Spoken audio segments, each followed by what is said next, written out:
Bienvenidos a todos y a todas a la batalla de Lapitas y Centauros, obra que se encuentra actualmente ubicada en el Museo del Prado en la Sala 62. ¿Conocéis la historia de los Lapitas contra los Centauros? Sería el famoso poeta romano Ovidio quien recogería en su obra Metamorfosis el conflicto del pueblo tesalio contra estos seres mitad hombre, mitad caballo.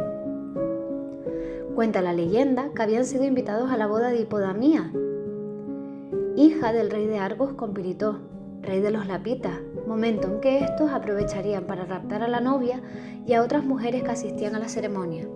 Fue entonces cuando tuvo lugar la batalla. Al ver la obra, ¿quién creéis que gana?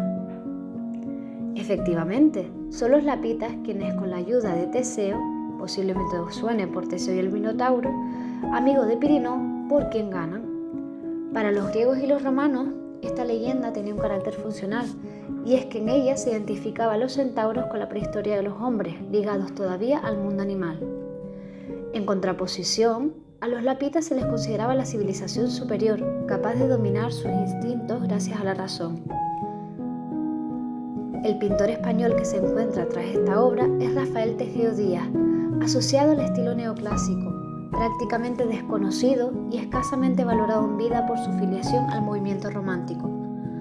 Por lo general, sus obras no suscitaron un interés destacado, a excepción de sus retratos de cámara, como los realizados para la corte de Isabel II, pero no tanto en las temáticas mitológicas consolidadas en su última etapa como el que se presenta a continuación.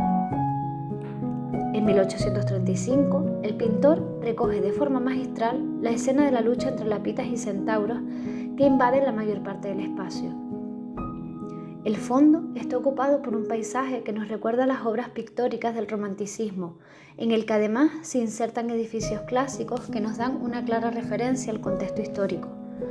Aunque si nos fijamos bien, el autor cae en el anacronismo al representar cascos romanos, mientras que la historia que retrata sucede en Grecia, y además de tratarse de la vestimenta propia de los tribunos y legionarios para la guerra.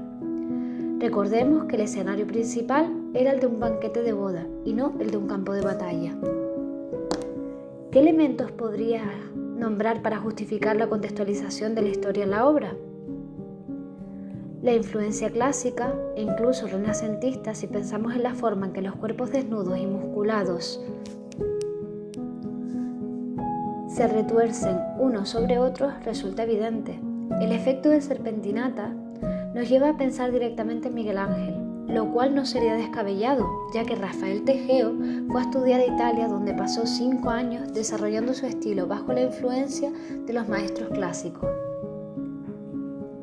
¿En qué obra de Miguel Ángel podemos ver una representación similar a esta?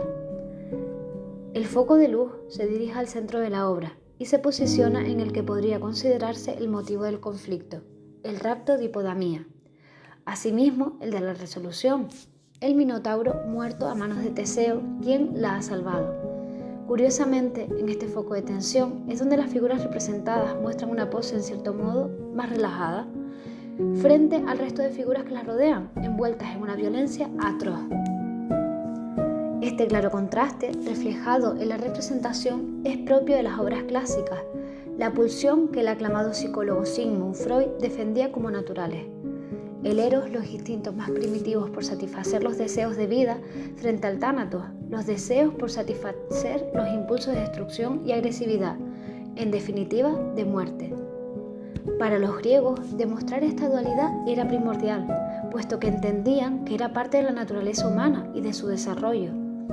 Junto con estos dos personajes principales que se presentan como protagonistas de la obra, cabe destacar la presencia del Minotauro muerto, tendido a los pies de Teseo, que porta aún la espada manchada de sangre, señalando hacia la esquina izquierda del cuadro, donde un centauro lucha contra un Lapita, mientras que la mirada enfoca hacia la esquina opuesta en la que se encuentra un centauro muerto. De esta forma, dirige la mirada del espectador hacia los dos extremos. La composición que se genera es la de un triángulo en cuya arista se sitúa la pareja. Lo más llamativo de esta pintura es que Tejeo ponía en ella fin al predominio de la herencia de la escultura griega. Esta pintura muestra un concepto compositivo renovado, fruto de la maduración de sus estudios en Italia, que permite apreciar el peso del clasicismo boloñés mediante figuras como Guido Reni. ¿Qué dualismo crees que enfrenta la obra?